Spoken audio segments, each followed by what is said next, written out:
napravili smo vremenom 10-ak bungalova, 15 za izdavanje, jedan manji restoran, imamo 15 konja za jahanje. Ideja mog pokojnog oca i majke, oni su tu dolazili svojom stokom i onda vremenom su vidjeli veliku zainteresovanost turista za te lokalne proizvode. Većina su bili stranci. Na početku korone i naši ljudi su počeli da dolaze. Mislim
Poštovane dame I gospodo.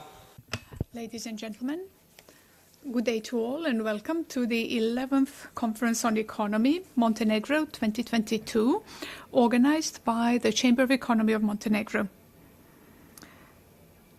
The organizers are happy that this year's event is taking place in person, as this enables us to organize side events and business meetings that represent a particular feature of this conference. The event starts today and will end on the 28th of October. It marks the second decade of organization of similar events by the Chamber. The Chamber always sought to improve the quality of these events. Over that span of time, the conference gathered 5,000 participants and more than 300 renowned speakers from the ranks of the business and the academia. The praise of similar events motivated us to continue in the same vein. This year's event starts with a panel devoted to youth.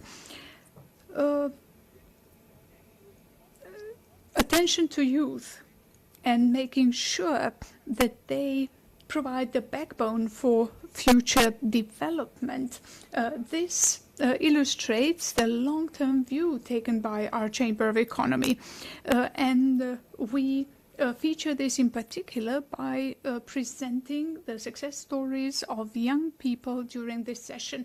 I would like to ask Mrs. Radević, who will be moderating this panel, to take the floor and invite also the rest of the panelists to the floor and thus begin the conference.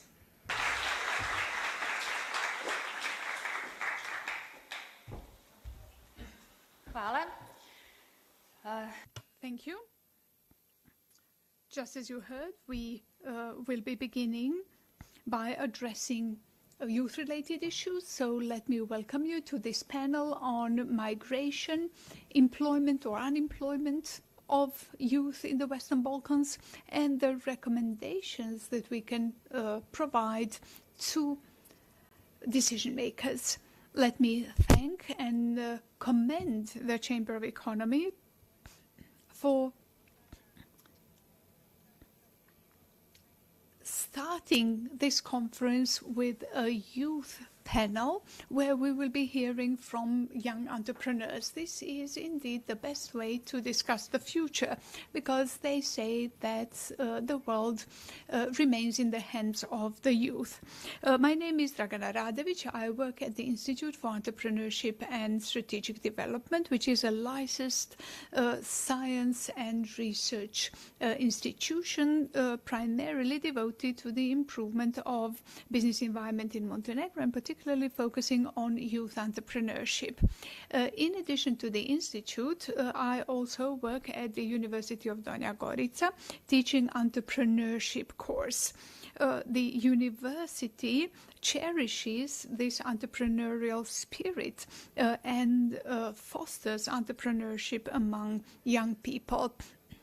In our nest, students have the opportunity to work on their business ideas, network, compete, and even raise funding. When I got the invitation for the conference and the invitation to moderate this panel, I was delighted to accept. However, when I saw the title of the panel, which addresses migrations and recommendations intended for decision makers, I had second thoughts. Why? Because as a university teacher working with young people, I always support young people willing to go abroad, always.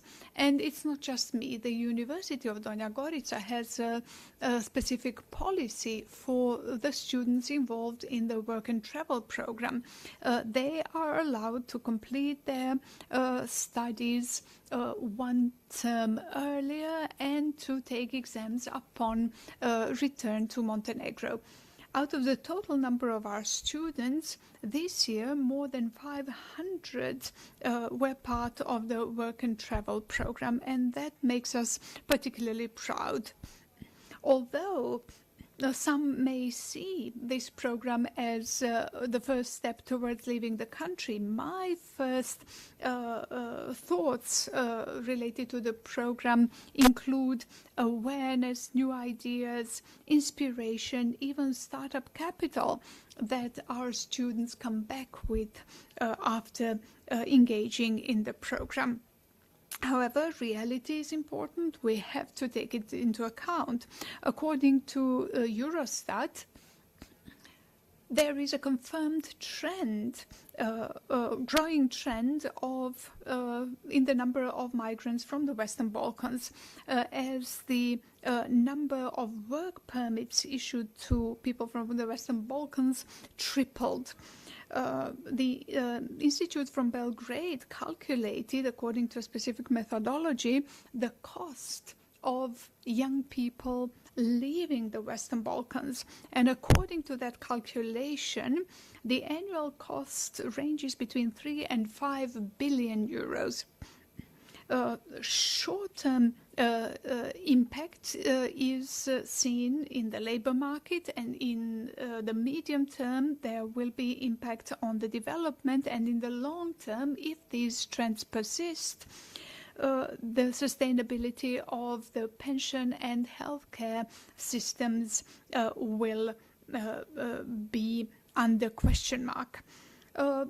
Young people leave because they are not happy with the level of stability, the political system, lack of opportunities, lack of favorable prospects. Youth unemployment rate in the Western Balkans is considerably higher than the one in the EU. There are numerous analyses addressing the root causes of this issue, but very few often offer any solutions. Very often the state is blamed, and facing that pressure, the state starts designing programs intended to improve employability of young people, in particular university graduates, however, often with limited impact. It is therefore the premise of this panel that we need to identify the respective responsibilities of different stakeholders, the government, the employers, the families, and generate some recommendations. To what extent is there migration from the Western Balkans? Is such migration accompanied only by negative effects? What is preventing employers from retaining workforce? How do we deal with the unemployment issue? What is the role of educational institutions? How do we replace party rule with a merit-based system? I have excellent panelists, and I would like to invite them to join me here on the floor. Ms. Erna Šošević is the founder of BUDUĆNOSTI Limited, Sarajevo, and one of the pioneers of the tech startup in Bosnia and Herzegovina. In 2018, her startup was selected as the best one in the country. In 2019, they received the runner-up award in Podgorica for regional digital transformation. That same year, Erna got the award of the Association of Women Entrepreneurs of Bosnia and Herzegovina, the Strength of Excellence for Entrepreneurship. Her startup raised 3 investments thus far and is gearing for expansion.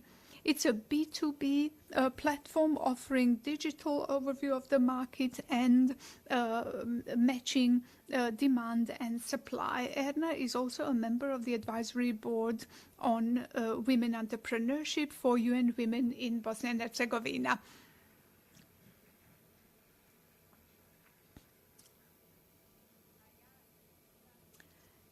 Now I'd like to ask Mr. Alexander Gorachinov, member of the managing board and co-owner of Evoke Group marketing agency. They work with Galenica, Soccerbet, and Japanese multinational brand Daikin. Alexander graduated, got an MBA at Cardiff Metropolitan University. He's a member of the managing board of the Association of Young Business People of Serbia, and he took part in several exchange programs, going to US, but always coming back.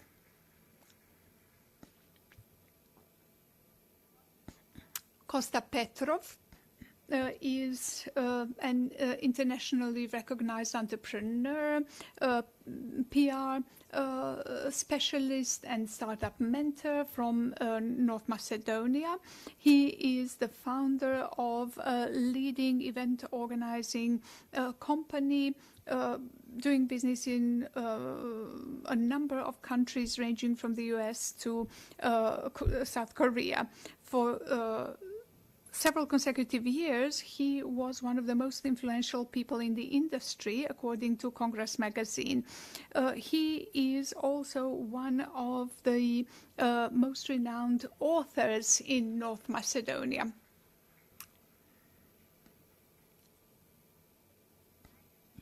And this is the most difficult bit, announcing Uroš Bulatović, the chair of the Union of Young Entrepreneurs of Montenegro. He has a degree in cattle breeding. For a short time, he worked at the National Employment Agency, but then he realized that he needed a voice, and he found that voice by founding the Union of Young Entrepreneurs. From their CVs, you've gathered that these are extraordinary individuals, entrepreneurs who go abroad but come back to their respective countries and generate new value and innovation there. In order to address this topic in the best possible way, we also have with us Martin Kotze, analyst working at the OECD, involved in analysis of education and labor market policies of the Western Balkans. He was involved in the development of the competitiveness report for SEE and is one of the authors of the document related to youth migration from the Western Balkans.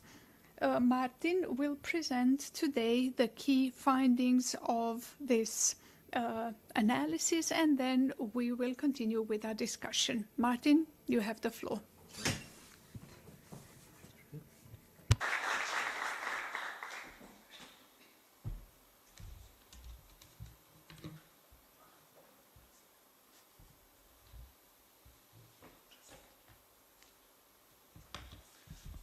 Okay, thank you very much, Dragana, first of all, for the kind introduction. Ladies and gentlemen, thank you very much for having me. Obviously, before starting my presentation, I want to thank the colleagues from the Chamber of Economy for inviting us. Once again, it's great to be back here in Budva for the Economic Conference. So as Dragana was saying, we actually were working for the last year on the topic of labor migration in the Western Balkans, which, I guess you're all aware, is one of the key challenges for the region.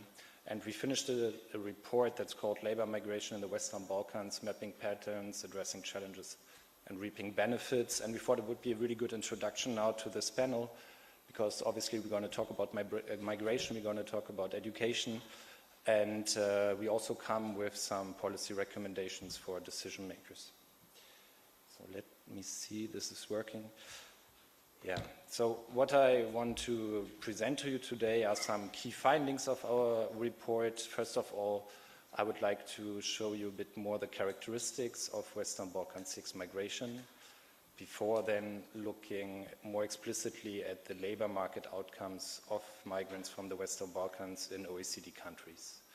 We're also going to zoom in a little on remittances, which is a key income and investment source for the region, and also take a brief look at the policies that the different countries of the Western Balkans have adopted when it comes to migration and diaspora. And lastly, I also want to share some recommendations with you from our report. Now, we actually already came also together with my colleagues to Podgorica in the beginning of July to share our findings and specifically our recommendations there with the relevant ministries and policymakers. But it's still good, I think, to have here now a different kind of audience. It would be great also to get your feedback on what we advise. So I'm from the OECD, so I'm not coming without any graphs and figures, so this will be a lot of data now. But still, please bear with me. There might be some interesting findings. First, I want to start with looking at trends from the Western Balkans. And you can see here on the top right figure that the number of migrants worldwide from the region has more than doubled over the last 3 decades. From about 2.3 million in 1990 to 4.8 million people in 2020. And this means that today about 1 in 5 citizens born in the Western Balkans lives abroad. However, the share of intra-regional migration that's shown here with the little red square has remained relatively stable since 1995 at about 15% of total immigration from the region. Looking at the figure on the bottom left, we see that actually, except for Montenegrin migrants, migration from the region to the European Economic Area saw an important increase from 2011 until 2019. And you can actually also see on this figure the impact of the COVID-19 pandemic. You have a sharp fall there in the curves. It decreased by more than 1/3 in 2020. Compared to 2019. Now, let's have a look at the main destination of Western Balkan migrants. They're actually concentrated in only a handful of OECD countries, which are traditional immigration countries for people from the region, mostly Germany, Italy, Greece, Austria, the United States, and Switzerland. And the number of migrants in these countries, except for Albanian migrants in Italy and Greece, has also stayed relatively stable over time. However, the figure on the bottom right here shows you that immigration to Central and Eastern European countries had really gained traction before the COVID-19 pandemic. It actually tripled between 2015 and 2019. And this large increase was mainly driven by migration from Bosnia and Herzegovina, Serbia, and Kosovo to Croatia and Slovenia. Okay, now that we have seen the main movement trends and destinations, let's zoom in on education levels of migrants. And here, the figure on the top left here compares the education level of the working age population in each Western Balkan economy with the education level of Western Balkan migrants in OECD countries. And it shows that immigrants from Albania, Kosovo, Montenegro, and Serbia in OECD countries are on average less educated. Less educated, we mean here they are more likely to be low educated and less likely to be highly educated than the population actually at home in their countries. The opposite was true for Bosnia and Herzegovina, and the pattern is more mixed for North Macedonia with a higher share of both low educated and highly educated migrants than the average education level at home. And given the long history of migration from the Western Balkan to OECD countries, it is also interesting to you to compare education levels of migrants who arrived more recently with those who arrived in the past. And the figure on the bottom right here does that. It shows that more recent Western Balkan migrants are not necessarily higher educated than those who arrived earlier. Actually, the share of the low educated is higher among more recent migrants from Albania and Kosovo who arrived after 2010 compared to more settled migrants who arrived before that. More recent migrants from Montenegro, North Macedonia, and Serbia, however, are more educated than settled migrants who arrived before 2010. So to produce this analysis and this report, we not only looked at statistics, we also conducted a survey among Western Balkan migrants. And we did the survey, among other things, to better understand their main reasons for immigration. And the results of our survey are actually consistent with other surveys on these topics, and they show that the mix of social, economic, and political push and pull factors really drive immigration from the region. And we can see now here on this figure the 3 top reasons that respondents to our survey qualified as important or very important for their immigration. And they were most of all corruption or political instability in their home economy, better employment possibilities abroad, and their wish to improve their living standards. And these survey results are actually also showing persistent social and economic challenges of the region. Indeed, the education systems in the region still struggle to some extent to produce the skills needed for the labor market, and thus they are reinforcing persistent skills mismatches and labor market shortages. The figure here on the right shows results from the Regional Cooperation Council's Balkan Barometer survey, and you can see here that on average more than 2/5 of the surveyed Western Balkan employers are unable to fill their vacancies due to applicants' lack of skills. And 1/4 of surveyed employees consider that the skills they learned in the education systems do not meet the needs for their job. Our survey of Western Balkan migrants also showed the importance of people's living standards for their decision to migrate. Now, I hope you are aware, and you're experiencing this, that the region has made notable progress in improving the economic and social outcomes over the past decade. Between 2010 and 2020, GDP per capita grew on average by about 1/4, while the poverty headcount ratio declined by about 1/10. However, and we try to show this here on the left figure, development gaps between the Western Balkans and EU and Central and Eastern European countries still remain very large. The Western Balkans GDP per capita is about only 1/3 of the EU's level, and the poverty ratio is still more than 7 times higher than in the average Central or Eastern European country. So, as promised, now I want to quickly look at labor market outcomes of Western Balkan migrants in OECD countries. And when comparing over time here, we see that the share of migrants from the region who are participating in the labor market and the share of migrants who are employed has increased over time. However, migrants from the region are still not doing as well as other migrants in OECD countries. For example, less than 60% of migrants from Albania, Kosovo, and North Macedonia are employed, compared to 67% of the total foreign-born population in OECD countries. Bosnian migrants stand a bit out here. They are actually doing better compared to the total migrant population in OECD countries.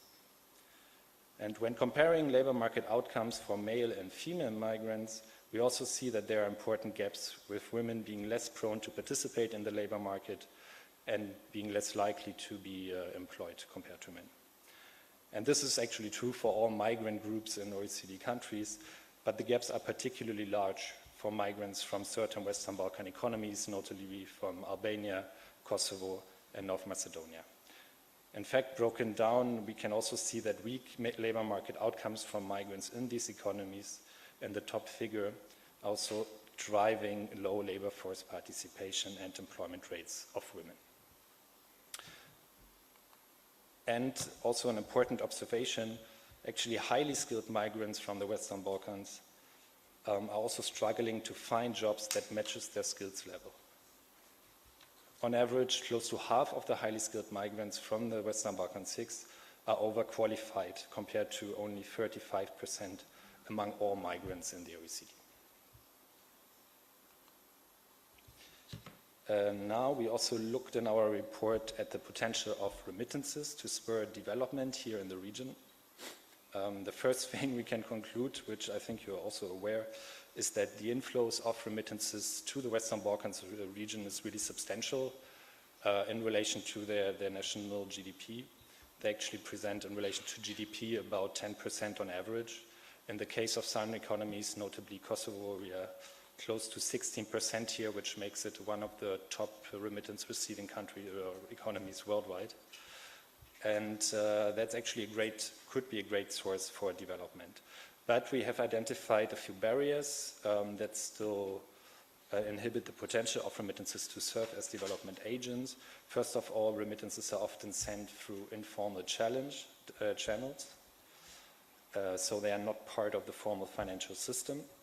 And one reason for using informal remittance channels is the costs, which are well above 3% threshold that is set by the Sustainable Development Goal 10. And that's also something you can see here on the figure. This red line is the 3% target.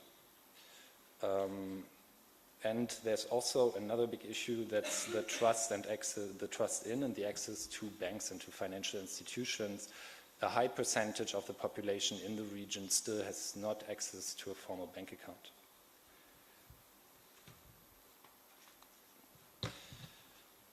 In another part of the report, we looked at the policy frameworks regarding migration and diaspora policies.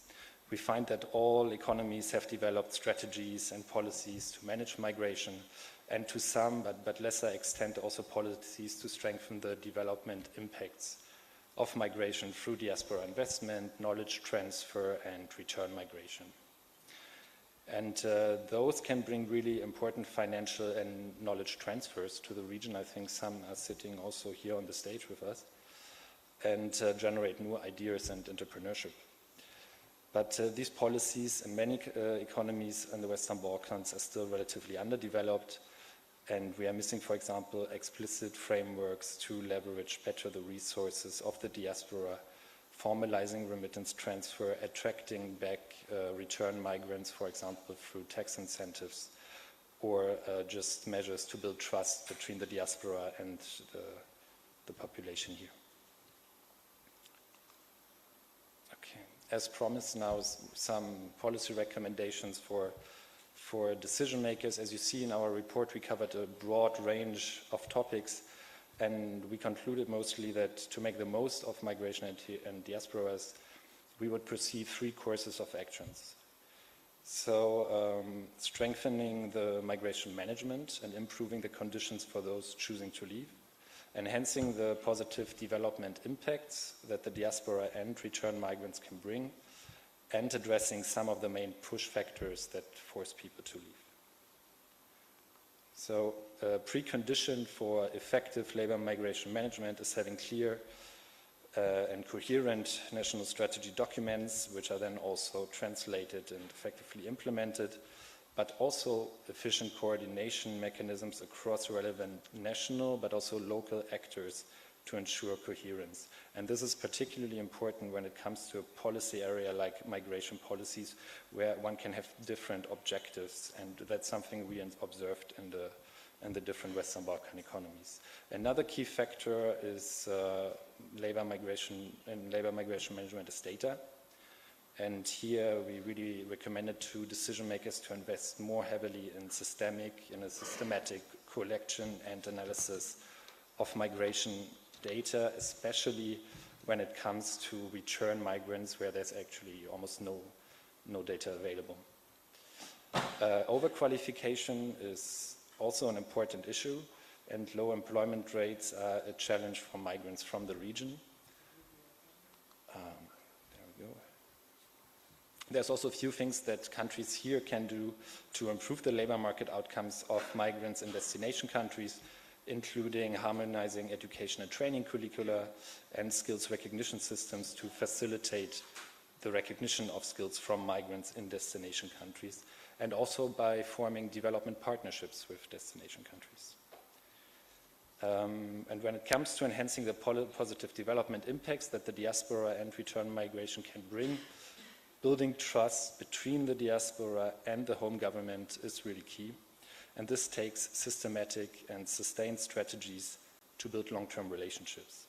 And institutional and strategic frameworks to support diaspora investment should also capitalize on the many and active diaspora associations that already exist in every Western Balkan economy. It will also be important to put in place support mechanisms to encourage diaspora investments, as well as support the use of remittances for long-term investments by making sure that remittance receivers have access to relevant financial services, access to a bank account, but are also informed on how to invest their remittances. Now, it's also important to design, as I already mentioned, policies and institutional mechanisms to actively attract back potential return migrants, and this is still a largely unexploited area in the region.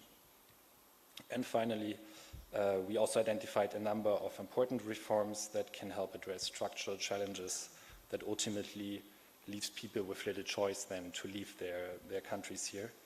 And this includes obviously improving the living, working, and investment conditions in the region through a number of economic and social reforms that I will not detail all now, but we mentioned them in the report, and also to improve education and labor market outcomes of people, obviously in particular of the youth, since we see that young people are struggling the most to make the transition from school to work. So with this, I conclude the little overview of the findings from our report with some policy recommendations. I hope this can be somehow a good starting point for our panel discussion. Thank you.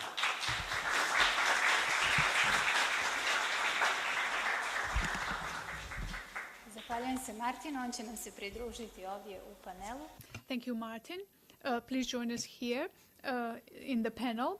Martin mentioned that the findings of this analysis were presented to decision makers in Montenegro in July this year. So maybe later on we can hear about the response from the decision makers. In the meantime, let's try to shed some light on this topic from the perspective of young entrepreneurs. So please respond to the findings presented just now. Erna, let's start with you. What do you think of the data for Bosnia and Herzegovina, and what, in your views, are the key factors for young people leaving the country? Good day to all. Thank you for the invitation. When it comes to young people leaving Bosnia and Herzegovina, we've had a negative trend over several years now. Young people do not see their prospects here, and Westminster Foundation for Democracy stated the percentage of young people who have undertaken some steps towards leaving the country. We know that young people are critical for the survival of the economy and also for the society. We are ranked the worst out of all the countries of the region. 36% of young people do not work or have been looking for a job for over 1 year, and unemployment is 18.6%. One of the key factors is widespread corruption, lack of job opportunities, mismatch between education and labor market. But on the other hand, young people do not seek opportunities or good prospects in the country. Nobody pushed me to start up a business. You just identify something and you try to resolve an issue that you identified that is present in your society. We mentioned the major role of universities, how universities can demonstrate to young people that they can deal with some problems in some specific sectors of the society. For example, we hear about a region that established 300 startups, and that just doesn't add up, because in our view, startups include anything from a manicure salon to whatever else. So it just shows that young people receive some opportunities, but they do not receive any quality guidance on how to run their businesses. There are no good programs, no foreign investors, technical assistance. We don't even have accelerators in Bosnia and Herzegovina of the kind that they have in other countries, including Montenegro. We know that there's talk in Montenegro about the accelerator and assistance for startups. Through the 787 Foundation, I have been involved in this for a long period of time already, and I realize that everyone wants to be rich and successful, but have no ideas that would enable them to become that. So you try to communicate to them that they need to focus on their respective communities. In Mostar, for example, I bought coffee to go, and then it took me half an hour before I saw a litter bin. There were no bins anywhere in the country. Young people just keep sitting in cafes and discussing job opportunities abroad, and no one's thinking of doing something about this problem. There are funds and programs intended to fund such ideas. The organization of Bosnia and Herzegovina is so cumbersome. The system is so slow. There's no way for the system to generate a uniform solution, because there are so many different tiers of government that have to agree, that have to come up with a consensus. And all you have to do is you have to demonstrate, you have to show that you can attract and generate funds, and then there's nothing that they can do to you. We've had this experience of economic crisis, and if you do not move in the circle of people who identify opportunities to improve themselves and their own communities, then you tend to get depressed, and you tend also to wish to go abroad. In Bosnia and Herzegovina, we also have citizens who do not feel as citizens of that country, but as citizens of Montenegro or Serbia or Croatia. I understand that that's the fault of the political system, the fault of the environment that they grow up in, their families, and then they tend to leave to those respective countries which they see as their own. And this is not treated as a priority by any of the ruling parties or the opposition parties in the country. So we have many issues that require systemic action, but we have to understand that it's not all up to the government. A lot is up to us. We can choose whether we want to be part of the problem or part of the solution and act accordingly. So I really support the idea of young people leaving, getting an education and then coming back, but the reality is that if they do so, very few tend to come back. Thank you, Erna. I believe that this selection of panelists is the best illustration that this can be done. On to Alexander. Could you please comment the data from the perspective of Serbia? Good day to all. Thank you for the invitation. I largely agree with Erna. The reasons why young people choose to leave tend to be very similar across the region. In terms of the statistics, Serbia has one of the oldest populations in Europe. We have a negative birth rate of minus 0.4% annually. And also, the statistical office says that we have 1,040,000 young people, and we tend to lose 300,000 each year from the predominant age group. So the situation is quite concerning, and it's also multifaceted. So what are the possible solutions? We will probably be discussing this later on. This is not a very good perspective. It's a gloomy one. On to Costa. You have a book on fear. So what are young people afraid of, and what do they seek to achieve when they leave? I'm sorry, I'll have to use English. My BCSM is not the greatest. A migrant family. My grandfather and grandmother moved to Switzerland in the 70s. When I was a kid, my father moved to Switzerland. When I was 16, I moved out of Macedonia, and I was out for 12 years, and then I came back to Macedonia. And aside from being an entrepreneur, I was also involved in high politics for 2 years as a vice president of the ruling political party. So I can see the problem from all sides.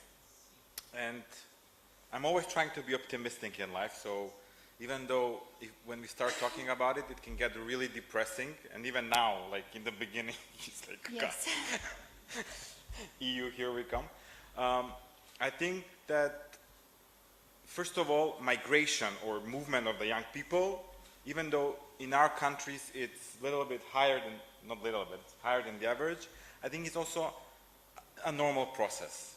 I think it's important for a young person to leave the country, to experience other culture, to educate themselves. So to an extent, I'm not like really depressed about it, because I really believe that at the end of the day, everyone creates their own path. And if they want to make it in Serbia or Bosnia, or if they want to make it in London, you know, that's fine. We live in a global world. It's the choice that we all make by ourselves. I think the conversation should change to what kind of infrastructure we create for those that decide to stay. Because I don't think that, you know, no matter how much research we do, no matter how many policies we do, I don't think we will have a system in the Western Balkans where young people, you know, 95% will say, no, I will stay here and I will make it here. And the problem is very multi-layered, because, and it's quite scary what is happening, because one thing you have to understand, especially not just in the Balkans but everywhere, the big changes are done through politics. However, the nature of the political world in our part is that young people are afraid to enter politics and, you know, enter the arena where the changes are actually made. So you either have young people that become very right-wing, or you have young people that just don't care and leave the country. And no matter how much you don't like politics, let's be real, you cannot create a real change unless you create a lobbying body. Even in the States, Silicon Valley did not happen, you know, overnight. You know, there is the startup have a lobbying body which creates the laws, the environment, infrastructure for the country to thrive. So it is a very scary situation. And, you know, I was abroad for 12 years, and even today, there are days when I tell myself, why did I come back? You know, why do I have to bother with this? And my daughter, I'm sending her to private school because I think that the schools in my country are, you know, peep. So I think the problem that we're also doing is those that are in entrepreneurship is we create little ghettos, a micro world where you can make it, you know, just surround yourself with the right people, but the problem is a little bit more complicated. So I think at the end of the day, young people should be upset because they deserve better. And I remember once I went to a meeting in the government with the vice president of the government, prime minister, and he's like, we are creating a youth strategy 2030. And I'm like, I'll be 50 by then, you know? And then, like, probably half of the people will move out of the country. So it's very important that we think fast, we create fast. I think those people that have the talent, that work hard. I know it's very American and very Hollywood, but I think you can make it no matter where you're from. But we have to, and I think, you know, we've been waiting for too long. It's been 30 years, everyone is tired. And I think it's really like probably the last minute train to create some kind of lasting change. Other than that, we will have very rich citizens of our countries in parts of the world, and they will send money monthly through Western Union to everyone. And that's what's happened. There are countries in the Middle East where this is actually the reality, because the countries did not create the right policies. So now most of the countries are dependent on money coming from people living abroad. And this is something that, you know, we should try to avoid at any cost. Hvala, Kosta. Evo da čujemo od Uroša kako ide. Thank you, Costa. Let's see how this, how you actually lobby with the young in Montenegro. Uroš, your view on the basis of the presented data, can you follow up on this, and can you, yes, the data are very upsetting and depressing, and 5 positive stories are not sufficient to get out of it. This is our daily situation. We, as such bad situations leads us that even positive examples do not inspire us sufficiently to change ourselves. And we have an example today how we feel after all this experience. But still, I'm an optimist, and I think that we are the ones who can, who actually create those micro changes thus far. But after 5 or 6 years, I think some wave is being felt, some mild changes. I cannot say we have made structural changes which are needed, but I'm certain that we have done. We have made thousands of small hits to the problem, and now we're waiting for 2 knockdowns in order to withstand and to resist in this fight, at least the young ones. And how we're doing it, the young in Montenegro, we establishing more and more partnerships and cooperation levels. We are aware that we are a small organization full of young people, that very often we lack experience, knowledge, different skills, but we are not trying to know everything. We cannot know everything or be able to do everything. Because of that, we need cooperation. Such cooperation actually has led us to today's event, to this conference, and you know yourself how big results we have achieved thus far in this respect. So through cooperation and small victories, we somehow managed to strike and to lead towards the changes and needed. These are the individual elements. We still need proper structure and serious dedication, commitment to the environment being, first of all, a welcoming one, interesting to young people.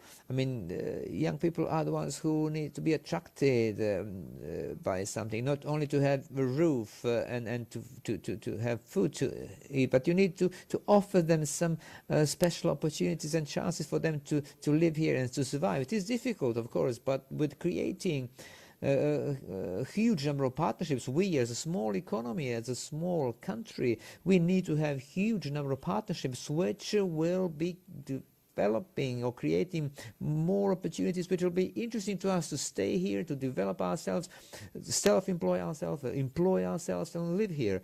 Thank you very much. Now move on to some solutions. We can hear that the young people are leaving, but your companies and your successes, in fact, are confirmations that things can be done. So I'll ask Erna how you resolve the issue and problem of finding high quality staff for your companies. Now you're spreading your business in the region. How are you resolving actually the issue of skilled personnel? Well, this is a constant challenge, I must say, for the reason that I insist on giving chances to students. I'm not looking for high qualified staff in the labor market. We are cooperating with universities, and we're trying to recruit people who are thinking proactively and who want to find ways to develop themselves in a segment of labor market. We are working a lot with the companies.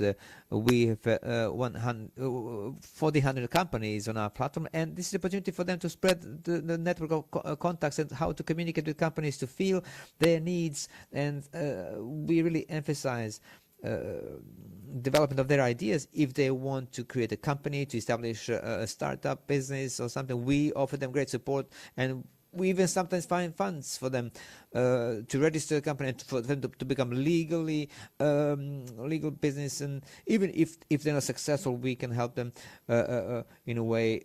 What happens in the last 4 years or so, we have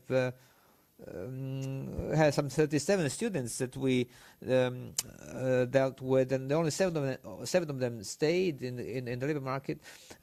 Others wanted just to have a certificate from the university that they did the apprenticeship. Others wanted just to do something, and they were coming to office thinking salary is enough. Others were bothering the rest of the employee just to waste a couple of hours there.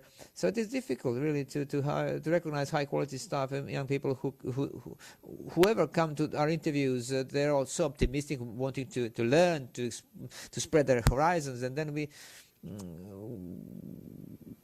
had a World Bank program as the only company which fulfilled the criteria, and we all did this program. And then what we have, we had mentors from the Oxford University wishing to work with us. 4 of them do not appear at all, and you as a company, you become not so serious. I mean, although you offer the opportunities for them to learn and so on, this is the situation that I face on a daily basis. But I was lucky enough to have met 7 high-quality people, 3 of whom have high-quality businesses.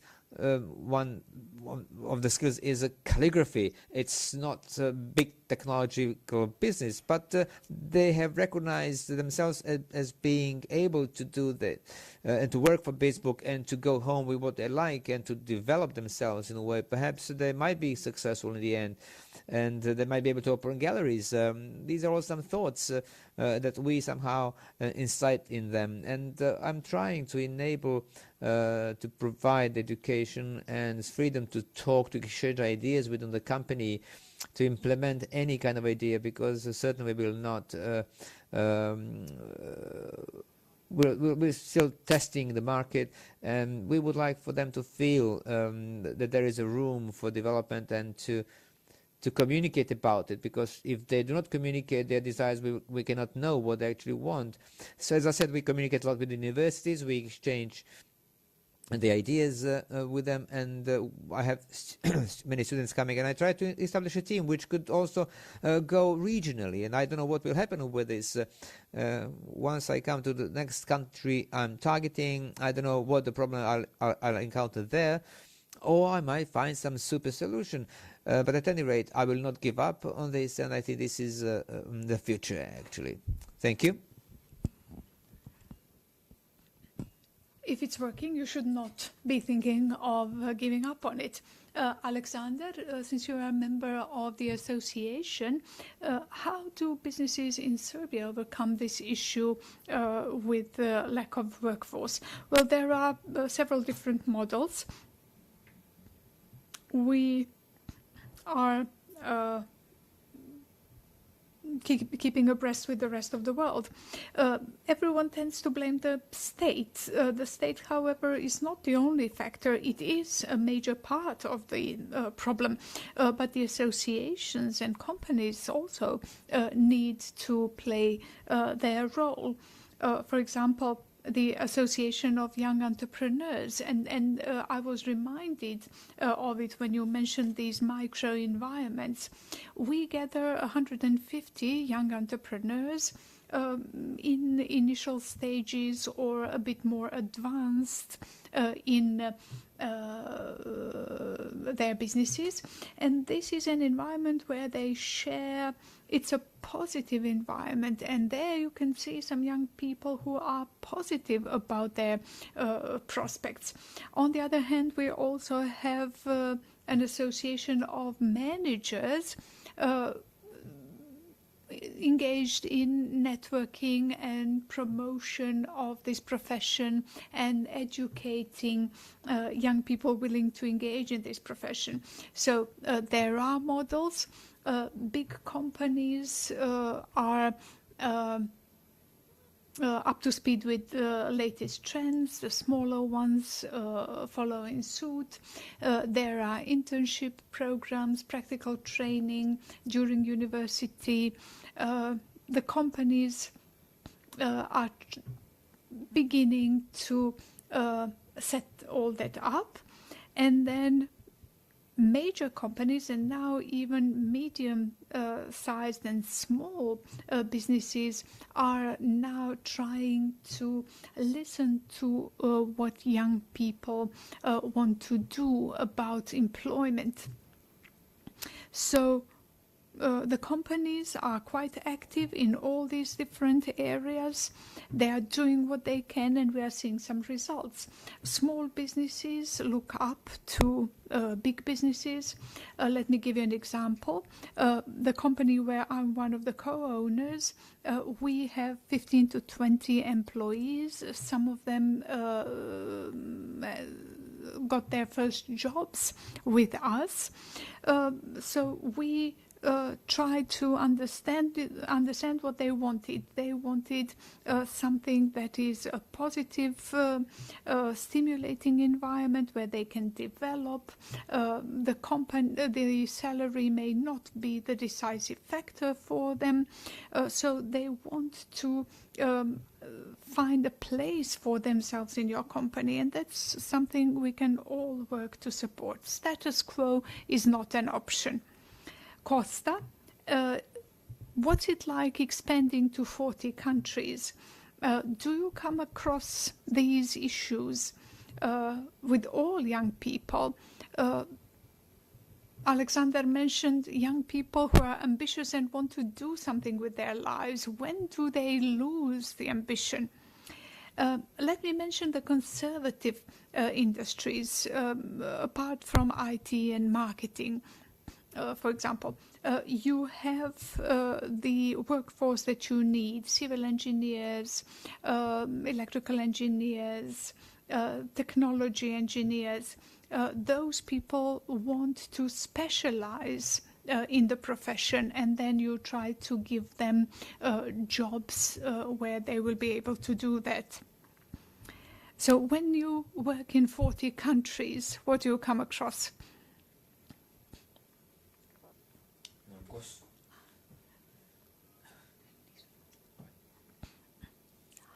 Discussion about talent, I think the whole world is experiencing a talent war. And especially now after COVID, there was this talk of the great resignation, quiet quitting, which in Balkan is just a normal day at work. So again, I think we don't have to be so critical to our societies. These are global problems. It's not something that is happening just here. It's happening all around the world. And as businesses, as Alexander said, we have to adapt to the current trend. So for example, at my company, we have a 4-day week. For the past 2 years, we've had a 4-day week because salary is no longer enough to attract people. Mm-hmm. And also you have a lot of people that, you know, are interested in a freelance work. Now you have a big issue of people wanting to work from home.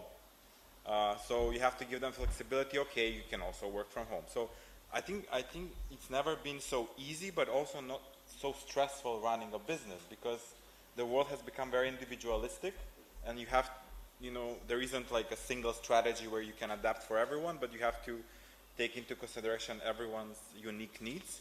But I really like what you said, because what's happening, we live in an era of, I want to hustle, I want to have my business, I'm going to be a millionaire, you know, fake it till you make it. But not everyone can be or should be an entrepreneur or should have their own business. Because if everyone has their own business, who's going to work in that business, you know? So I think vocational training, that's how I think it's called, vocational training. Those skills, because, so I was renovating my villa a couple of months ago, and I said to myself, u sljedeći život hoću da budem pločkar. Jer naplaćuju, ne znam kako je kod vas, ali pločkari u Makedoniji. In my next life, I want to be a tile master, the person who lays the tiles, because they are making such fantastic money. It doesn't mean that you'll immediately become a millionaire or a billionaire if you start your own business. I have a friend who says there's a thin line between fake it till you make it and lying, and I think that sometimes we tend to have this wrong approach. When somebody asks you what do, you say, well, I have my own company. So yes, you have this side hustle, but nobody talks about day-to-day problems and tensions that they experience. There are issues and problems in every market. Employees deserve more. Companies should be adapting. I don't know in your countries, but in Macedonia, we have this problem of mistrust. Because just as any other post-Yugoslav economy, you have the big factories, the industry where the manager is the total master, the total boss. Everybody works for them. And then in working for a private company, there's a lot of uncertainty whether you'll get paid and what your salary might be. But I still believe that there are companies and people who are changing that, and that's micro change. So multiple micro changes then change also the big picture. And going back to what I mentioned earlier, there's no time for us to sit down and work on a 10-year strategy or anything. These have to be quick steps and fast steps, very concrete. We'll come back to the issue of education, but let's use this great opportunity that we have and discuss this with Martin. OECD runs so many surveys and analyses. At my institute, we ran a survey among young entrepreneurs, and we found that formal education was not a major factor for entrepreneurship. Only 1% of our respondents said that it was a major factor. They prioritized creativity, innovation, readiness to take risk, contacts with other people, courage, commitment. So how can we comment then the role of educational institutions in addressing this issue of the lack of skills and knowledge, the lack of skills among young people leaving school and getting into the labor market? Definitely. First of all, I hope I wasn't too depressive with my presentation. I'm grateful to all of you that you lifted the optimism up a bit. Great. No, I also agree what I think Alexander said. I think it's a common effort in the end, you know, like the state is also, or the public institution is maybe not the only player and maybe not even the most important player when it comes to this. I think there are maybe two main issues that we see from our analysis here. One is, and that's maybe the formal education sector when we talk about foundational skills. So secondary students in secondary education, 15-year-old students, when we look at our famous PISA surveys, and there the latest results, numeracy skills, literacy skills, science skills. I mean, there it's probably more on the formal education side. We see that results are really a bit under the average for the region, in some countries quite alarming. So that's the formal education sector, secondary education, and here obviously teachers play a strong role, teacher policies, or university, how their induction programs are set up, how their working conditions are made, their salaries, a number of policy levels we can use on the formal sector. But then in here, coming back to what you said, I think when we go beyond this, Dragana, you mentioned creativity, innovation, these kind of things. Maybe that's not something we can expect from the formal school sector to deliver. Maybe here the role of companies is much more important. I mean, obviously accelerators, incubators, and so on can play a role. University and the way how we teach in university plays a role. But I think there's a very large share here is with private companies, private businesses. I don't know, from your experience, from my experience, I mean, I learned, I guess, I mean, it's normal that my employer teaches me, first of all. I think that's part also of his part of our professional relationship.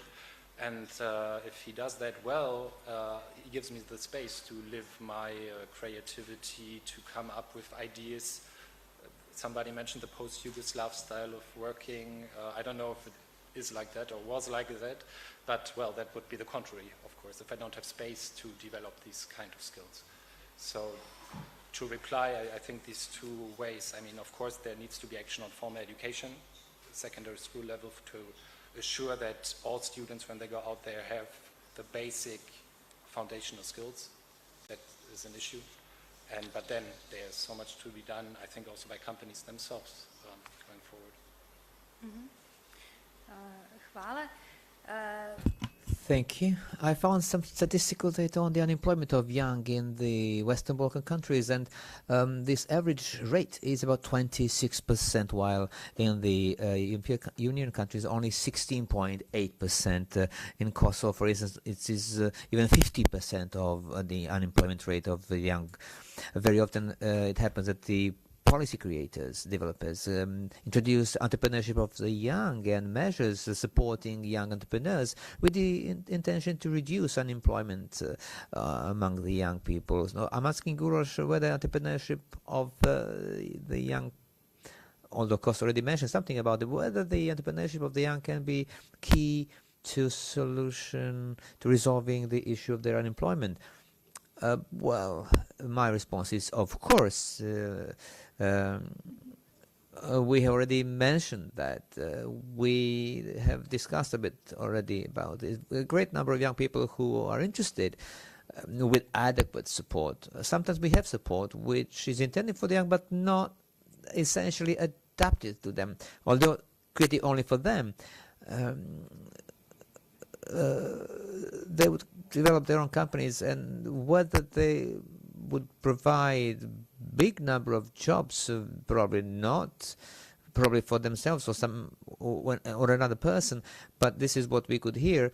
And then we would need a number of small companies, tiny companies, which can offer labor conditions which young people envisage and wish, desire for. We had a period when I graduated from the university.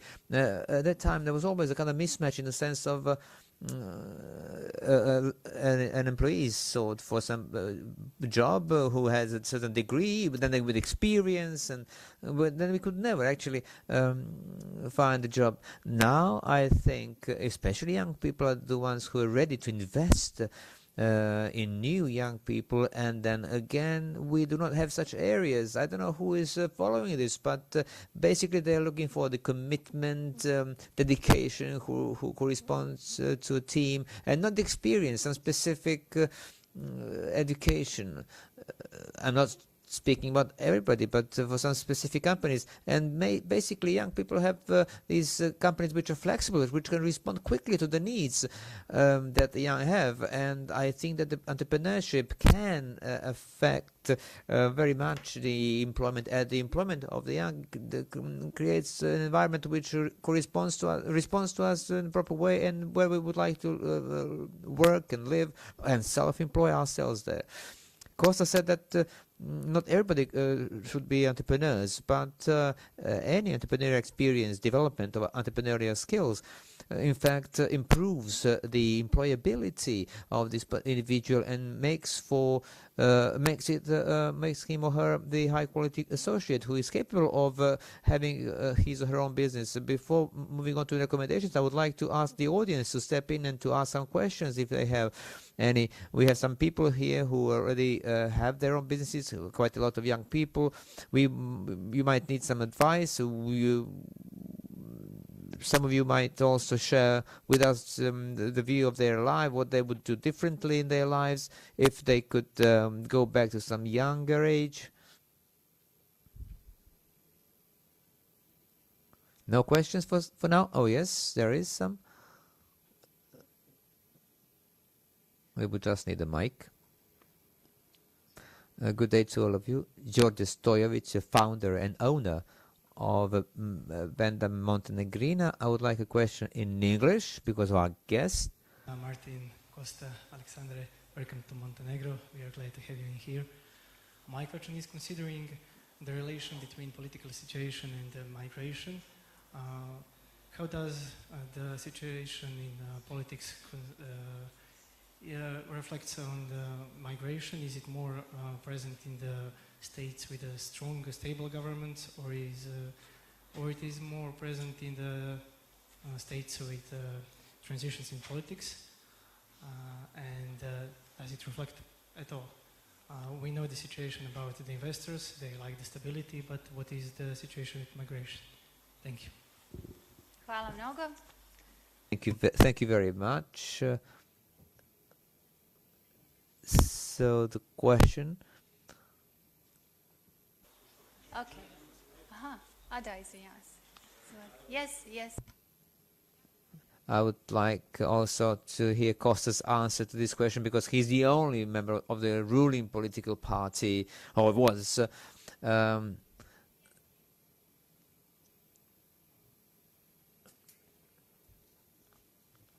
For the question, first of all, I mean, at the OECD, we don't really do in politics, we do policy, you know, big difference.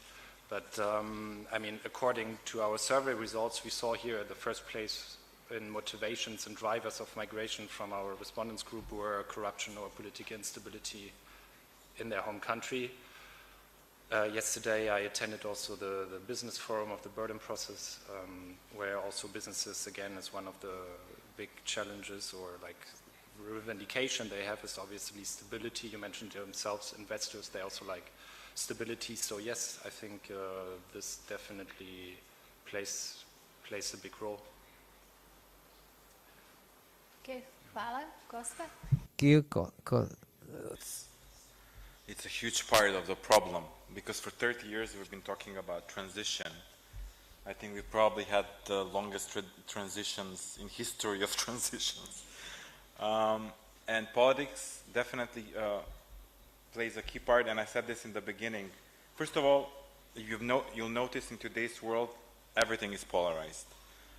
In America, in Europe, you know, there is like a distinction, you're left or you're right. It's very hard to be in the middle. So, and also based on studies, I don't have the concrete study now, but I will take a look at it. Especially in our region, it shows that the political situations either lead to total disinterest of young people towards politics, or young people are moving towards right, which again, it's not very stable for the society. Before I entered, actually also after I left politics, I think it's very important in the society to also share positive stories. In our countries, we live on negative stories. And I've always said this to everyone. Yes, 10,000 young people may have, you know, moved out of the country in the last 2-3 years. But how many of you know about the successful businesses, the successful entrepreneurs? How many of you are supporting your friend who is an entrepreneur? Because we're all about sharing, you know, oh, Elon Musk is so cool, you know, like your neighbor could be the next Elon Musk, you know. So I think the society and the media plays a big role in here. We love negative stories. So when I was involved in politics, I was director of the Fund for Innovation, and whenever we would have media briefs, the journalists would be like, this company is from Macedonia? And I'm like, yeah, it's from Macedonia. So I think we you know, through sharing the successful stories and not being afraid to share the success stories. So this is my advice to everyone in the audience that has their own business. We live in society, in Macedonia especially, where it's like, čuti, ne moraju da znaju ljudi šta radiš. Da, neko možda neku mađiju da ti napravi.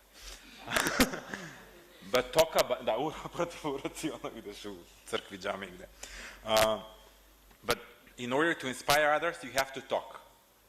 So if you're an entrepreneur, if you're a successful entrepreneur, if you're a failed entrepreneur, talk about the lessons, talk about the experiences, because actually, if we talk about real change, that's when the real change happens. When you see that someone from the same background, very similar history to yours, one day decided to open a business. And it doesn't mean that you will open a business, maybe you will work for them, but it's all about sharing the stories. Because one thing that I love, for example, about America, is that from very young age, everyone is being educated to take failure as something normal and to talk about success and to talk about team stories and to support each other. And I think that's what is missing also in our society. Empathy, because there is nothing wrong about success. I think people should talk about success. I think, you know, and there is nothing wrong about your company being profitable, you know? Seriously. I mean, if your company is profitable, you should be proud of it. There is nothing to hide about it. So, you know, share those stories, inspire other people, and that's when the change happens. I personally do not believe the change will come from politics or from the government. I think what will happen is naturally the society will change, and the government will not have any other option but to accept the change. And that's the only thing that will happen. How long does it take for that kind of change? Well, I hope it will happen. It's happening. It's happening, actually. Because, listen, these kind of things, you cannot stop them. And they may happen naturally or by force, but they will happen. And I think that's going to be... And, you know, as we move closer to the EU and we become, like, hopefully one market with EU countries, slowly. But, you know, like, I mean, I loved your research, it's data, and obviously, but I think, didn't you notice how critical we are of ourselves? We always talk about the negative things, but we rarely talk about, you know, what makes our region really good. So maybe, like, you know, we should start talking about these great stories and not be depressive. Dobro, privodimo kraju. So we move on to the end. I would like the panel participants to think of a recommendation they would give to somebody. Some of the stakeholders that we have mentioned today, so the state, the educational system, the employers, families, because we were also mentioning the empathy, which is developed as of the young age. Whilst you are thinking about that, I will share with you results of our survey among young entrepreneurs, their responses to the question, if you had a magic wand in Montenegro, what you would do. And then we can, these are some of the answers. We will provide better support to young entrepreneurs from the state institutions. We would improve regulations, simplify and automated procedures. We would suppress a grey market or eliminate the disloyal competition, and we would enable better conditions for financing the employers. We would reduce GDP to a minor figure. We would facilitate the flow of money between the regional countries. And one of the answers was we would change the mindset of the people in Montenegro. Well, in order not to wait for this evolutionary, but to proceed as fast as possible. So I would like to hear your recommendations for one particular stakeholder in this process.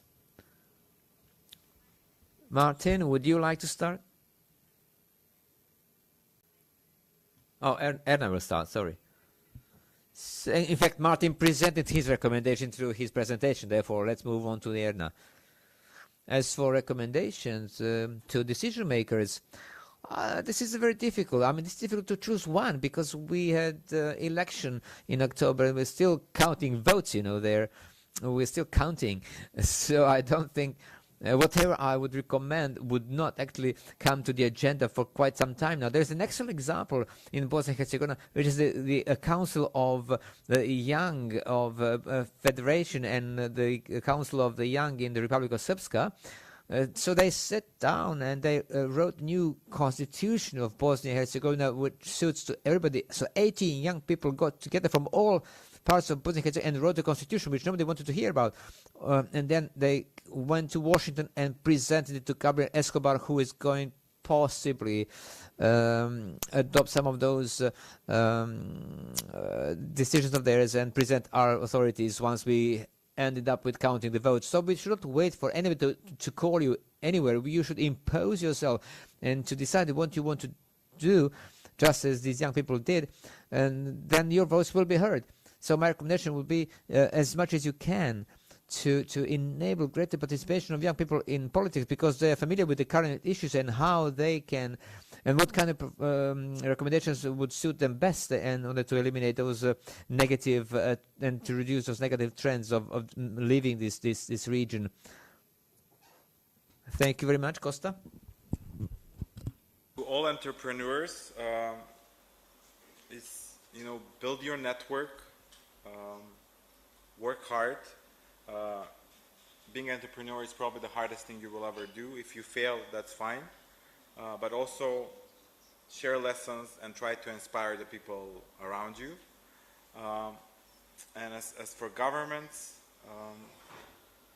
I think is to have more people from the real sector involved in the decision making and less politicians.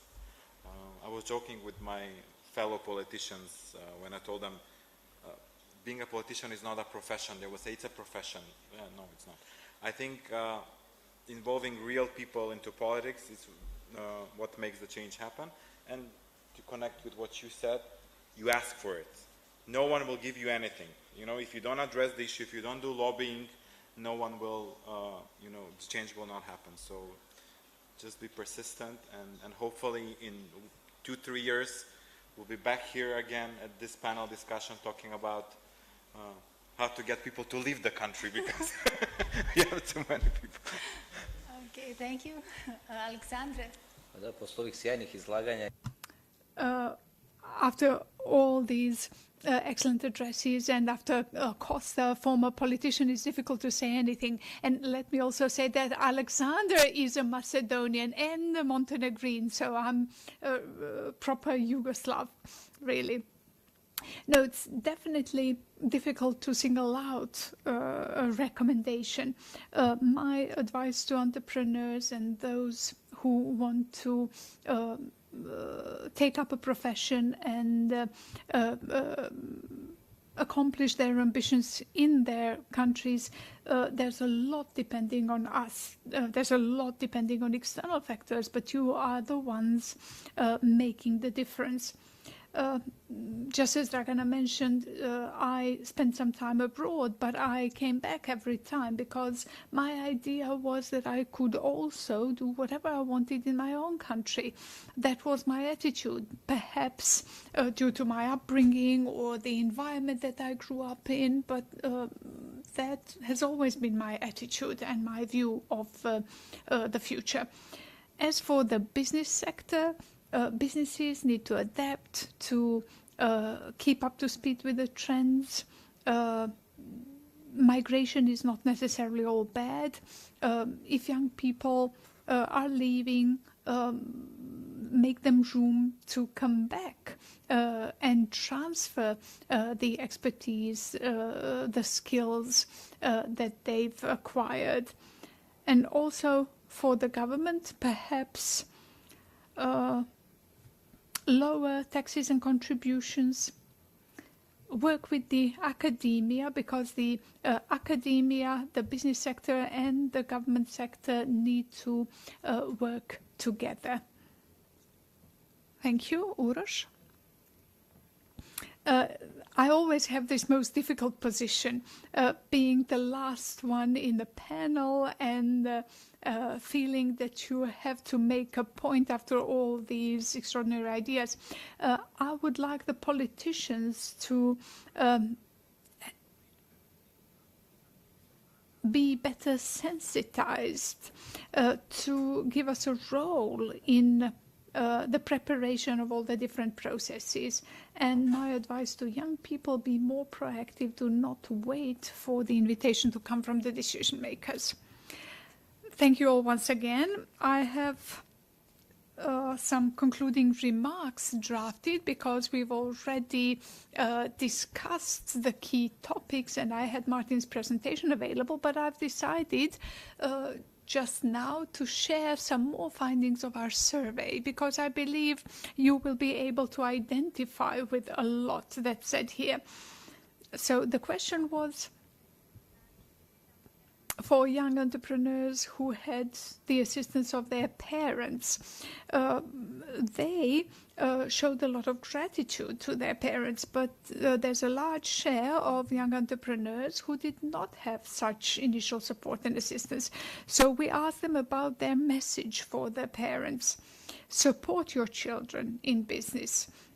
Either assist them, you can assist them, but do not prevent them from engaging in business. You can be a success even if the family does not support you. Let me learn my own lessons, and kick your children out of home once they turn 18. So these were the recommendations of young entrepreneurs to their parents. And here's what they provided as recommendations to their high school teachers. Teach students to understand, not to memorize. They should be able to understand the essence. Children have different affinities. Do not mold them all the same. Give them more practical skills and knowledge, give them more philosophy, teach them to be imaginative and creative. Of course, it's always easy to criticize others and to make objections and ask them to do something. But then we ask the young entrepreneurs what they would tell their younger selves. Be persistent. Stay keen on the world around you. There are problems and solutions all around us, and that echoes what we heard from Erna. Get engaged in business earlier. Keep on dreaming. Listen to yourself, and don't leave anything aside. So I hope that all of you could identify with at least some, if not all, of these roles. Let me thank all the panelists and wrap up the first session of the conference.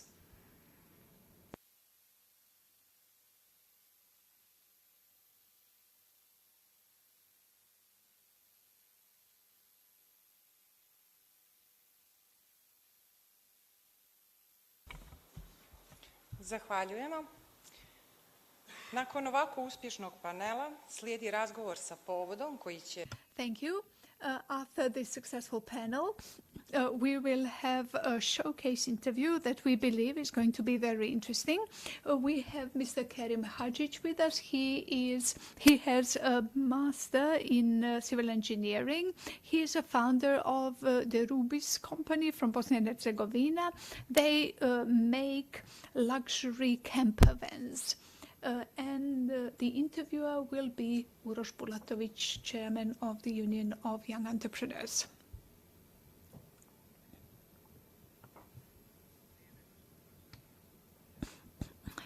Before we start, and I promise this is going to be interesting, I have to thank the Chamber of Economy for this day. This is the first day devoted to youth. And let me thank Tanja Radusinović and Marija Raspopović for their huge contribution. I'll ask you to give them an applause, because I know the hard work that's gone into all this.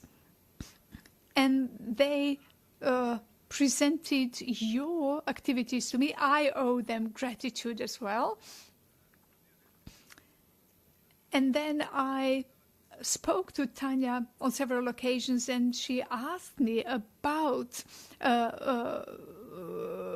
what I knew about your background. And this morning when we met, you understood, yes, you listened to both podcasts. Yes, I listened to both podcasts so that I have background material for this interview.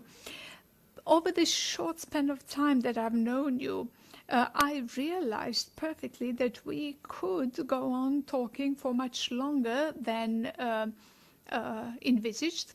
But let's kick off with a description of what is it what it is exactly that you make, that you manufacture. And then we can go back to 2015 when none of that was in existence. Yes, my core business is manufacture of camper vans, and this is a well-developed industry in Europe, closely linked to automotive industry, but we don't manufacture cars, we manufacture trailer vans as per technical standards, and they are a bit more luxurious, the luxury niche. We are all perfectly aware of the level of industrialization, and we currently produce 2 series, 5 and 7, that we export to 19 countries worldwide. And let me extend my gratitude now to the chair of Chamber of Economy, Nina, and the lady who sent out the invitation, Jelena. Okay, so it's about camper vans, trailers, but before that there was a program, there was an activity that you were involved in that had to do with manufacturing yachts.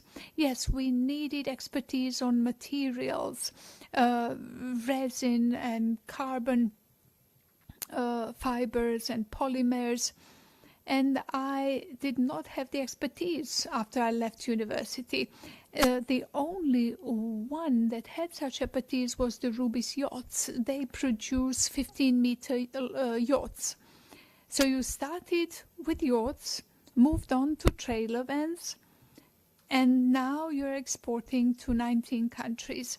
In 2019, you were not anywhere close to this success. Where were you in 2019? I was in China, in Beijing, studying mechanical engineering at the Institute for Technology and working in Xiaomi Technologies. During that time, I developed a Bosnian language platform. I try to advocate for Bosnian language. Perhaps not all of you understand. How old were you then? I'm currently 25. I was born in 1997. January 27th. So, horoscope sign. So in 2019, you're in China with Xiaomi working on your platform, but then in January 2020, you had to come to Bosnia for a birthday party. Yes, I came back to have a birthday party with my family in Sarajevo. And then there was a corona outbreak starting in China. So you went back for a birthday party, corona outbreak started, so now you are producing camper vans. Yes. The whole plot, I think, includes a very relevant segment, which is education. I believe that all the issues that we presented earlier in the panel, I think it was quite alarming and quite depressing, with all due respect. It's a reality. But we believe that we lacked a presentation of education for the sake of development of our countries. Okay, so you went back to this birthday party and had to stay on. And then, according to what I hear, you went to a holiday home accompanied by your dog, and you got some ideas. Yes, I have a pet dog, Betty. I went to a holiday home during corona outbreak. There was general lockdown. And I started working on a business plan, a 3-pager, a couple of coral images that then got very good results. So this is a manufacturing plant that requires a lot of work. And in your country, you also have some incentive programs, 10 to 20,000, that you could not use because you needed 500,000 of convertible marks that you could not get as funds for a startup. But you managed to get through that. How? At the time, I was not very well aware of business management, so I identified some people that I knew that had good solvency, that had capital of their own. So I got in touch with them and asked them to invest in this and that business. And then I invited for lunch somebody I met over an internet platform. And I told him, this is the business, this is the funding required. I would be running this. I attend business school in Barcelona, and in a couple of days he got back to me and he said, yes, we can start. So I think this is an excellent example of what can be done. I welcome the initiatives of different foundations in former Yugoslav countries, but the amounts that they tend to allocate go up to 50,000. 50,000 is just not sufficient for some ideas. For some ideas, this is sufficient just for the very first step. My initial funding was not sufficient for the first couple of years. We are still raising funds. But the story is that 50,000 is just not sufficient for some businesses. By providing up to 50,000, you provide assistance to businesses that are probably not very scalable. Of course, with the exception of HTEC Group or Rimac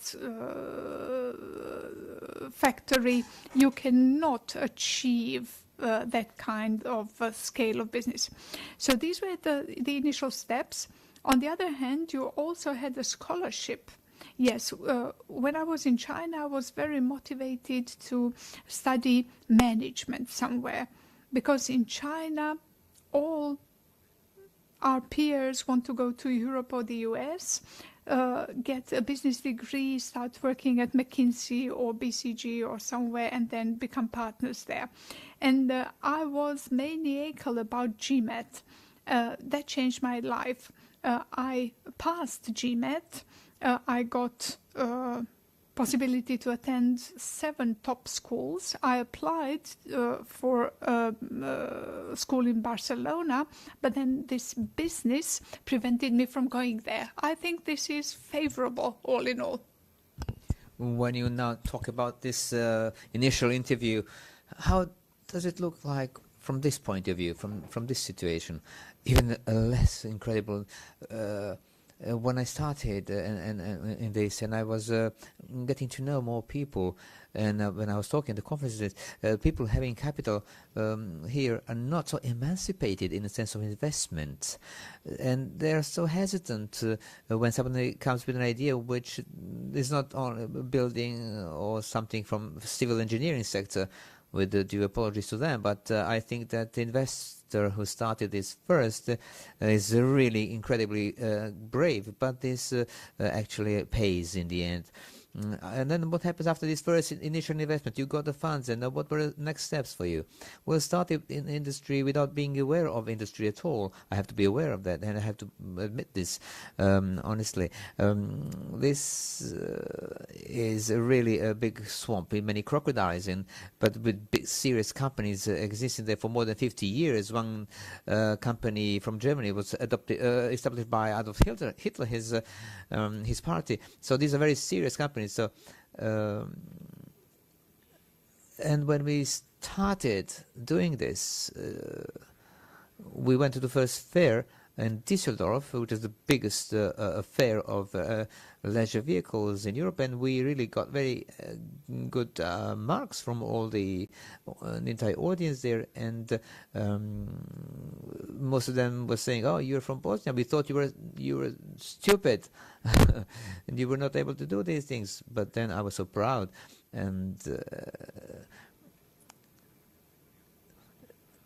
my partners, I presented it myself, and unfortunately this trend is still following us. I don't know why. Perhaps this is our the problem of our nations that came out of the former Yugoslavia, but I'm not certain why. This year we went with the twice as big a stand, and we spent twice more money, and we really were appreciated there by many people. And despite the fact that we are coming from a small town of 10,000 population, and we're working on excellent products, and this is the end. Whether this is somebody from Switzerland or Germany having more or better comparative advantage, yes, but I don't think it is impossible, and I don't think we have any inhibition by our countries or governments or any system, or this is not true. So tell me, what was one of the motivation for designing camper vehicles? The main motivation was for all of us in the region was to design overall the entire product, so to say. Specifically, since I'm coming from Bosnia and Herzegovina, I'm aware of the industry in my country, and we're mostly dedicated to wood processing and metallurgy and metal industry, and within that we cannot produce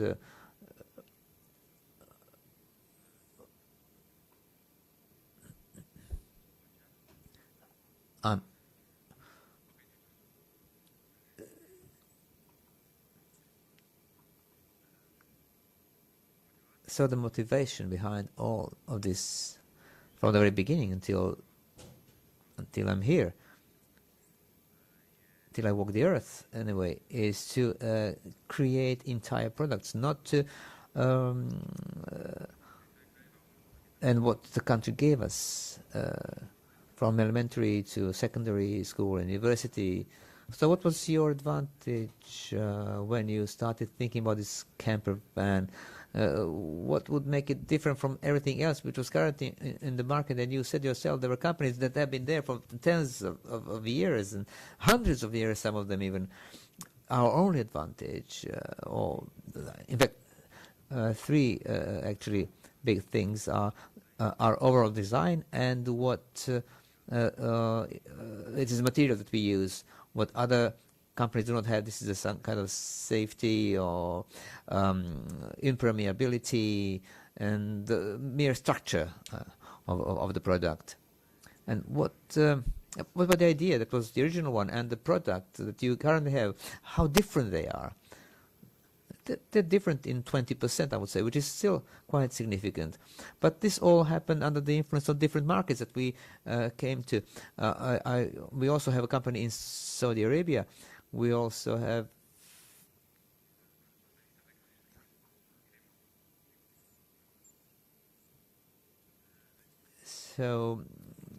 the fact that 20% difference exists between the current product and the original one,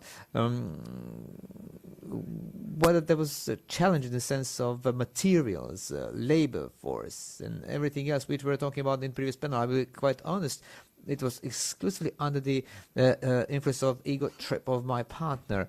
Everything else, all other changes directly affected us.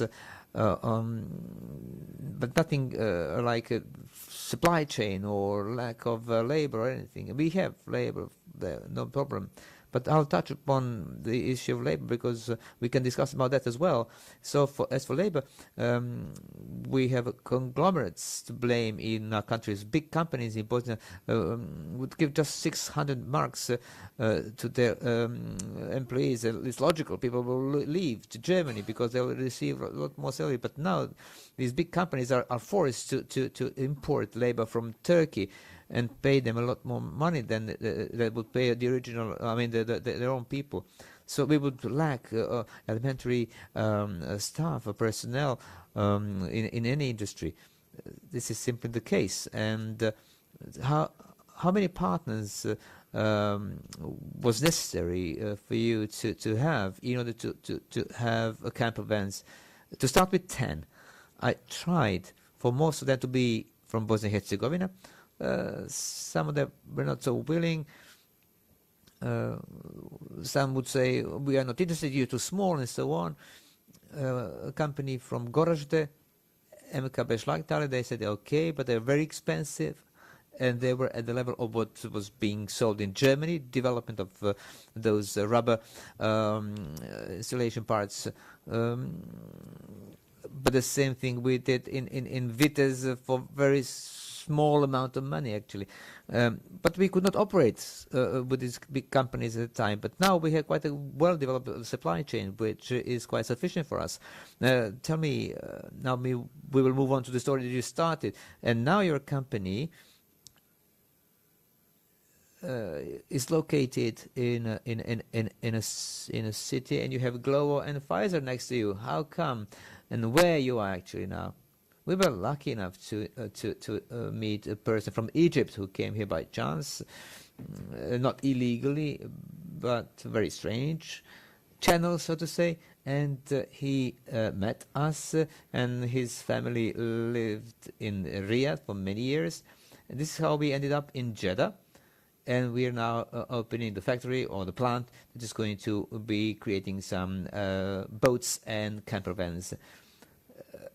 So this is what the situation is. So they open a copy of Shenzhen from China, and now they have a special privileges there for every investment coming from non-petrochemical industry. 7 times more is returned in the sense of supporting your business. This is an excellent model, but you know they have enough money and they can do these things. But you have a model of yours that you called "It Would Be a Pity." What is it exactly? I am somebody who essentially is very lucky to be alive, and every day I like to thank God for everything I get on a daily basis. And I think that it would be really a pity if I had some potential that I identified with myself, which may not necessarily be so, because we all make mistakes, but it would be a pity that these things had not happened in my life, and it would be a pity for me not to use these opportunities.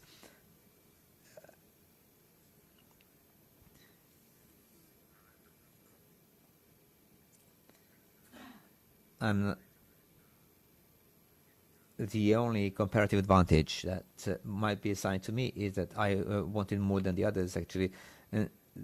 So I'm not any wiser or more charming or nicer or whatever, but I simply want or desire more. And the fact that I desire more has been recognized by everybody else. Believe me, I have no problem as an entrepreneur. I have meetings with numerous investors and people who were passing by, you know. I have mentors who are the owners of serious businesses who have gone through many things, through transition that Costa mentioned also. And then again, they are willing to help me. And I believe they have no special initiative for that. Yes, business share is fine, but money is just money in the end, and it's not really a big value. There are more valuable things than money in the world. Would you share with us your ambitions and interests? What is it that you have done or did in August 2022? Let us remind you come from China to your birthday to Bosnia in January 2020 in order that in August 2022 you are where and doing what? Yeah, this is directly linked to the concept that the former politician Costa from Macedonia mentioned, and it is that this.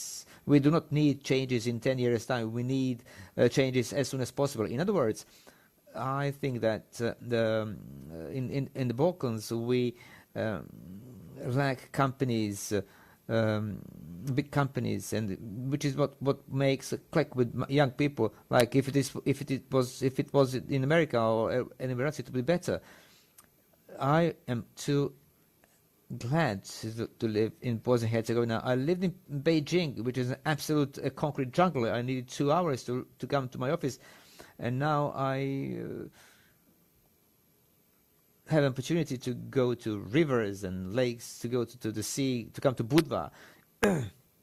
For all this, I need serious infrastructure. Wherever else I would live in the world, so I have the opportunity to socialize with many nice people, emancipated people who are very highly positioned in the world, and not even highly positioned. This is not really big merit. People who are very well educated, and I think I could not find it, at least not to this extent, anywhere else in the world. And I think all these countries of ours enable so many good things, and we only just started becoming aware of this with the appearance of the pandemic, COVID pandemic. I don't think that New York, Beijing or Shanghai will be able to survive for too long, because there are too many people, and more people will stay in the villages and to work there and to cut the grass and to nobody will stay in rural areas. And the corona was actually, COVID crisis was actually a lesson for this. Our country is a fruitful soil, literally and figuratively, for excellent life. We just need to work on change of identity and change of mindsets, which we are the slaves of in the Balkans. And I think I'm quite certain that wherever we live, this would be the same. And I asked you where you were in August 2022. This was a digression. I told you we needed more than 30 minutes. Because I don't have much time, I think we need a high-tech company. We all know what our governments and states are like, with all due respect. I attended a course in satellite technology, and not inspired by Elon Musk, whose father owns a diamond mine in South Africa. I was inspired by my friend from Beijing, who launched the first satellite for Nepal. He's now living in Kathmandu, and he motivated me to attend a short course in Tokyo on satellite engineering and satellite development. If there's anyone from this field here, these are pico, nano and micro satellites that are being used in the latest schemes. We're already close to the end. It's 5 minutes to 5. I just wanted to ask young people here if they have any questions for you. So we have this time span between January 2020 and to date, where we have your trajectory taking you from yachts to satellites. So there must be some questions from the floor. Igor? Well, it's fair.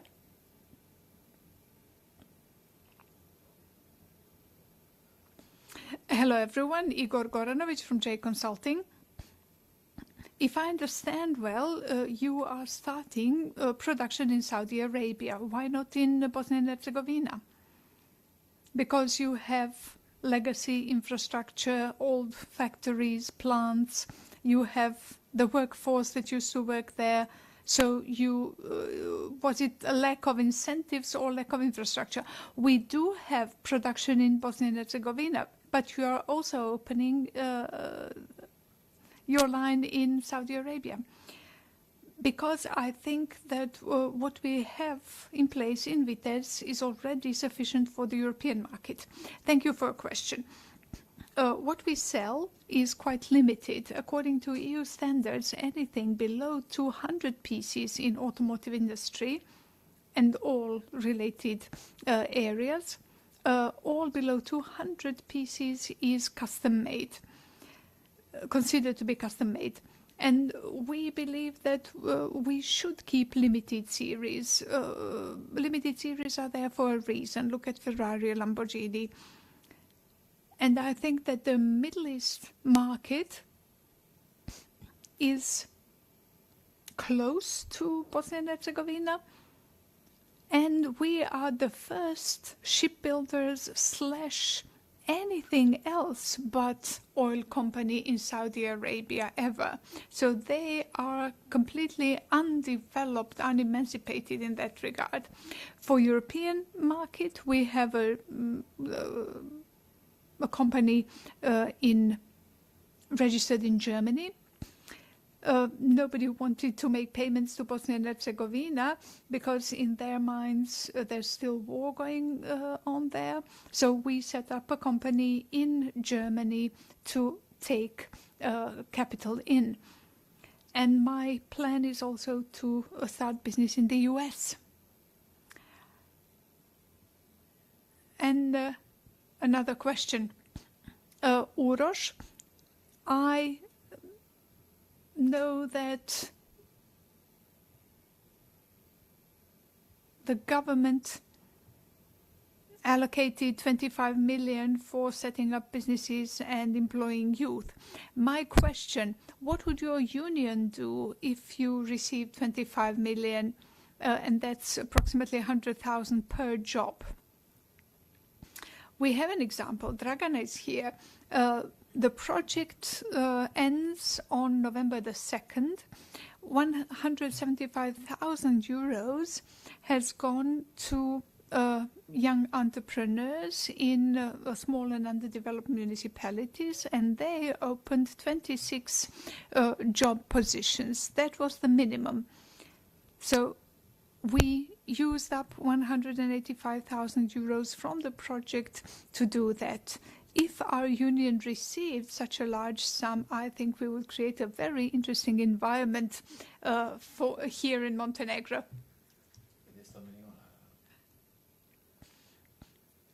Any more questions for Kerim? Go ahead, ask questions. Sandra? It's not that Montenegro is a tiny country. It's not that we all know one another. Okay, I got it. Welcome to Budva. My name is Sandra from Referral Online. We hope you will set up a branch here in Montenegro as well. So as somebody who returned to your own country, what happened to your social life? Perhaps it would be interesting to touch upon that. How many young entrepreneurs do you have in your immediate environment? How do you see the overall situation? Do they inspire you? If I can be frank,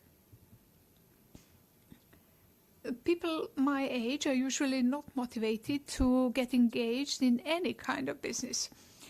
When I returned from China and with all the developments in my life, I lost all the friends I had that were my age, and I got some new friends who were slightly older than me, my current age, for example. Some of them used some government grants, some of them failed, went to public companies, some are trying to be entrepreneurs but not succeeding really well. Some of them are running IT companies. But of course, I don't have understanding and support from my own generation. I keep telling that to my friends. They don't perceive me properly. They don't get me properly because we are the same age. But we need to read more. Young people in politics, yes, that makes sense. But what kind of capacities and skills can you get from somebody who became party secretary at the age of 19 or minister at the age of 26? Yes, I am too young for what I'm doing in my life. That's true, but we all need to be better aware of who we are and who we are not. Some of my friends bit off too much, some too little. Very few had a really good assessment of their own capacities. What I see in my environment is that people who left were the ones who were most keen to stay in the country but lost hope in a couple of years. I don't know what caused that. Certainly not only politics, because politics remained the same. So it must be something else. We have to pinpoint it. Being apolitical is also a political decision. I have friends who don't want to have anything to do with politics, and they say they're not interested in politics. But basically that also is a straightforward political attitude.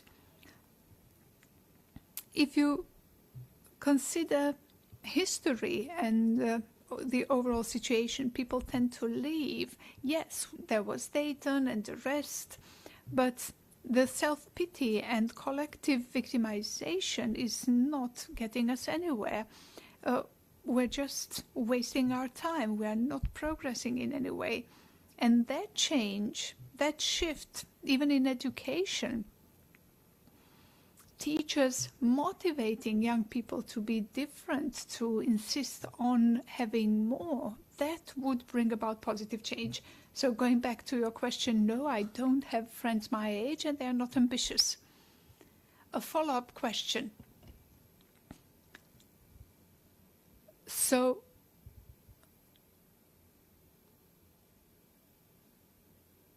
you can have this bubble, you can have this incentive, conducive environment.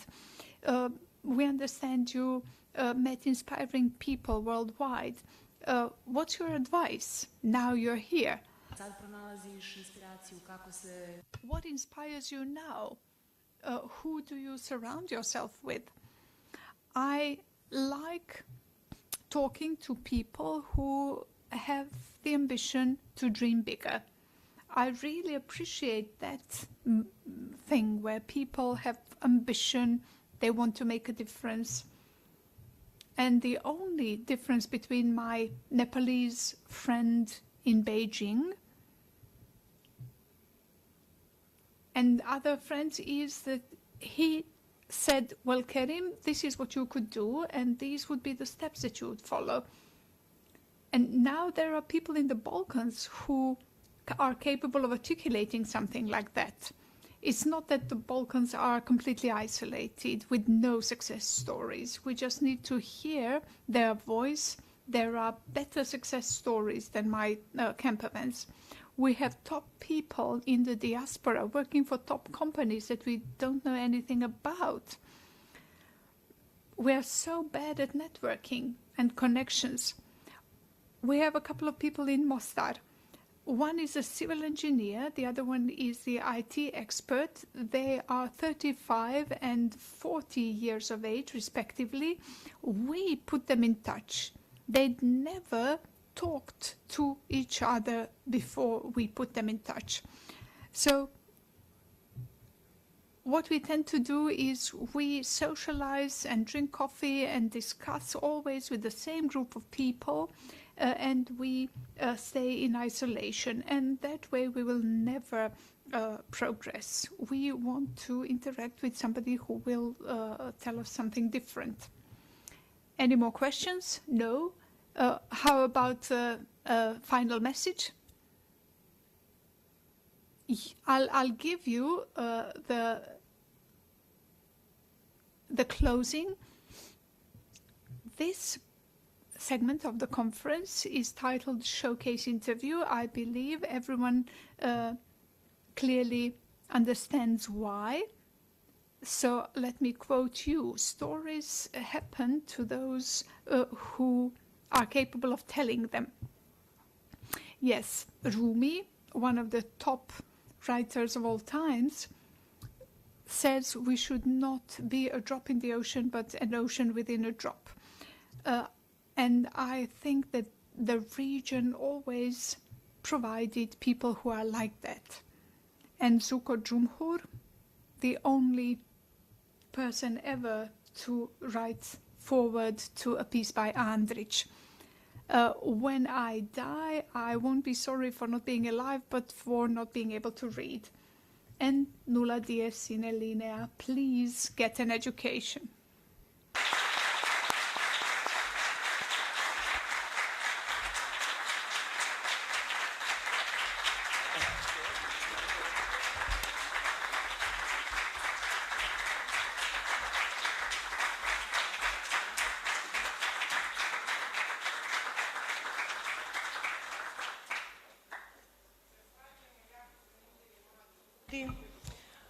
a dame I gospodo, Ladies and gentlemen, the Chamber of Economy and the Union of Young Entrepreneurs will be signing a Memorandum of Understanding today with the aim to further enhance their cooperation. The Chamber thus affirms its commitment to promotion and development of youth entrepreneurship, which will remain a focus of our activities because these are our prospective members that will provide the backbone for the Montenegrin economy going forward. In a couple of seconds, I will ask the president of our chamber, Ms. Drakic, and Mr. Bulatovic, on behalf of the union, to sign the memorandum, and then we will have a networking event by the pool.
Poštovane dame I gospodo, za... Ladies and gentlemen, tomorrow we will start with the formal addresses. Today we started with the youth panel and discussions about youth, so I'm particularly pleased to have had this opportunity to sign the memorandum with the Union of Young Entrepreneurs today. We've cooperated so far, and going forward, I believe our joint activities will foster entrepreneurship and young people, because we believe, based on the experience of the region and based on the experience of our country, young people are the key driver. Young people and the business. And we believe that by promoting young people, we will retain them in the region so they can contribute to its development, to it becoming part of the European family, and to overall progress. I believe this is a message that has been communicated throughout these addresses we heard today, and thank you very much for sharing these positive examples. I believe that by promoting them we can foster improvement. Me again. I have to thank all at the Chamber of Economy who have been working with us from day one, served as our mentors, our support. The memorandum is not just a formal document that we signed. For months, we have been discussing things to do, And we have really good objectives for the youth, and we will do our best to achieve them.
Napravili smo vremenom 10-ak bungalova, 15 za izdavanje, jedan manji restoran, imamo 15 konja za jahanje.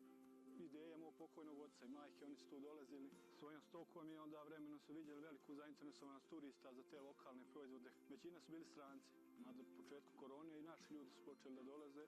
Mislim da država treba povede računa o ljudima koji tu žive. Mi sad već nemamo dovoljno svojih proizvoda, kajmaka, sira, mesa, sve uzimamo tu od ljudi.